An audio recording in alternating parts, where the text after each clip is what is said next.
মানিকগঞ্জের শিবালয়ের রূপসা ওয়াহেদ আলী উচ্চ বিদ্যালয়ের নিরাপত্তা প্রাচীর রক্ষার দাবিতে মানববন্ধন করেছে শিক্ষক, শিক্ষার্থী ও অভিভাবকরা। মানিকগঞ্জ প্রতিনিধি মোহাম্মদ সায়েদুর রহমানের তথ্যচিত্রে দেখুন বিস্তারিত।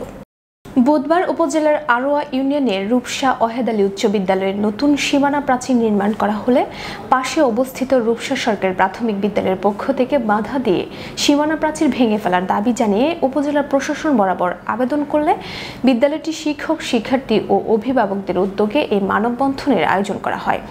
সীমানা প্রাচীর ভাঙার প্রতিবাদে মানববন্ধনে বিদ্যালয়ের প্রধান শিক্ষক শফিউদ্দিন মাহি, বিদ্যালয় পরিচালনা কমিটির সভাপতি আব্দুস সাত্তার সংক্ষিপ্ত বক্তব্যে বলেন, সীমানা প্রাচীর ভেঙে ফেলা হলে সার্বিক নিরাপত্তা ঝুঁকির মুখে পড়বে বলে দাবি করেন।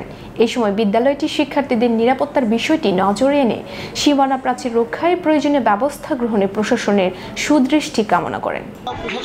জেলা প্রশাসন সহ সংশ্লিষ্ট উদ্যোগ কর্মকর্তাদের সঙ্গে অনুরোধ করব, আবার যে যে ওয়ালটা যে ওয়ালটা তৈরি করা হয়েছে সেই ওয়ালটা থাকতে হবে আমাদের।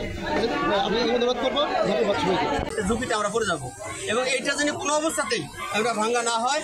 আমরা আমাদের ছাত্রছাত্রীদের দাবি হচ্ছে এটা তারা ভাঙতে দেবে।